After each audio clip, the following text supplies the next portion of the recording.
Hello everyone. आज के इस लेक्चर में आप सभी का स्वागत है। मैं doctor Maya Agarwal, assistant professor SPC government college Ajmer. आज का हमारा टॉपिक है सिग्निफिकेंस ऑफ इंश्योरेंस, मीन्स बीमा की आवश्यकता।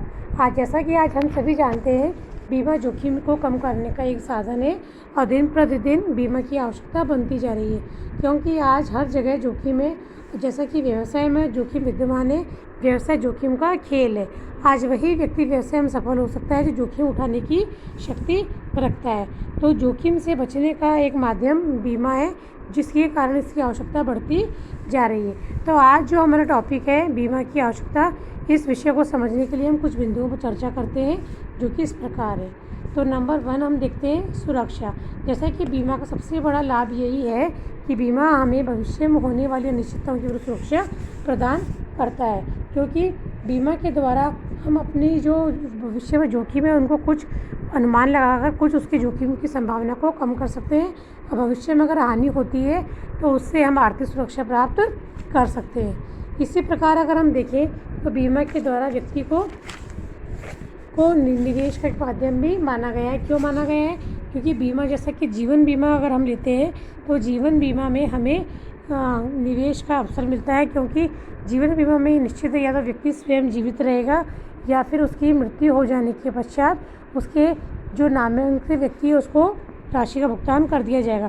तो एक तरह से अगर हम कहें तो जीवन बीमा एक निवेश या विनियोग तत्व भी रूप में भी माना जाता है, क्योंकि इससे व्यक्ति का एक निवेश के रूप में पैसा इकट्ठा हो जाता है और ज़रूरत पड़ने पर उसके काम आता है। इसी के साथ हमारी जो सरकार है, भारत सरकार, वे जीवन बीमा में निवेश करने पर प्रत्येक व्यक्ति को आयकर से भी छूट प्रदान करती है।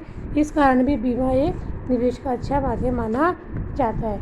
इसी तरह से अगला बिंदु है हमारा मेंटल पीस, यानी मानसिक शांति। जब व्यक्ति बीमा करवा लेता है तो उसको जोखिम से होने वाली हानि से उसको कुछ निश्चितता प्राप्त हो जाती है। उसके मन में भय का जो वातावरण होता है वह कम हो जाता है।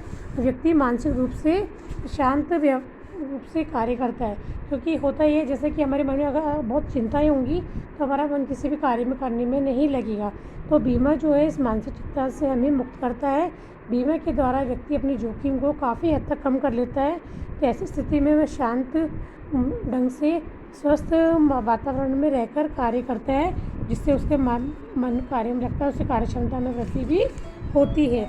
इसी क्रम में अगर हम आगे देखें तो बीमा के द्वारा व्यक्ति के लिए बचत को प्रोत्साहन मिलता है, क्योंकि बचत एक ऐसा माध्यम है। बचत के द्वारा व्यक्ति एक फंड का निर्माण करता है।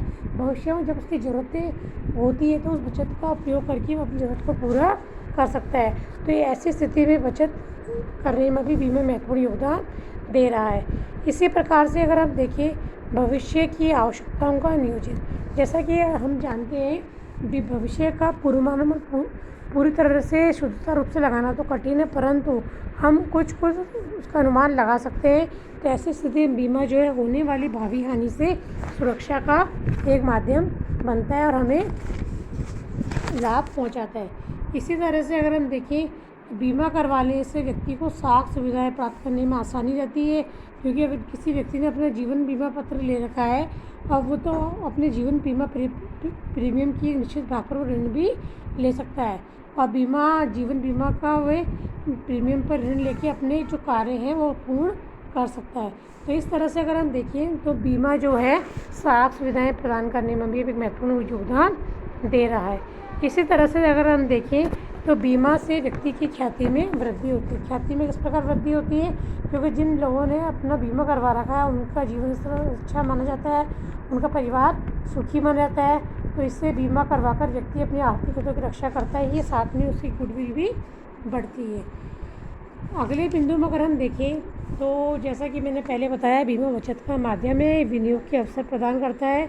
तो हमारी जो भारत सरकार है देश में विनियोग को बढ़ाने के लिए, बचत को प्रोत्साहन देने के लिए जीवन बीमा करवाने वाले व्यक्ति को करों में छूट प्रदान करती है।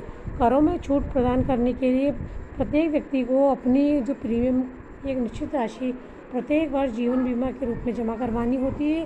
तो इससे क्या होता है, व्यक्ति जीवन बीमा का लाभ ले सकता है। तो इस प्रकार अगर हमने देखा कि बीमा का दिनों दिन महत्व बढ़ता जा रहा है, क्योंकि आज हर तरफ जोखिम विद्यमान है। जोखिम से हर कोई बचना चाहता है, जोखिम को पूर्णतः हम समाप्त नहीं कर सकते, लेकिन बीमा करवाकर हम होने वाली भावी हानि की क्षतिपूर्ति बीमा कंपनी से करवा सकते हैं। इस विषय में हमें ध्यान रखने योग्य बात है कि बीमा जो है लाभ कमाने का साधन नहीं है। बीमा के द्वारा केवल आप क्षतिपूर्ति प्राप्त कर सकते हो जितनी कि वास्तव में आपको हानि हुई है, क्योंकि बीमा केवल जोखिम से बचने का एक माध्यम मात्र है। तो आज के लेक्चर में हम इतना ही देखेंगे कि किस प्रकार देखा हमने और देख रहे हैं कि बीमा आज के वर्तमान की आवश्यकता बनता जा रहा है और प्रत्येक जिम्मेदार नागरिक होने के नाते पारिवारिक मुखिया को अपना बीमा करवाना चाहिए। इसी के साथ उसे अपनी संपत्ति का बीमा भी करवाना चाहिए, जिसमें कि उसका विषय वस्तु बीमा योग्य हित जुड़ा हुआ है।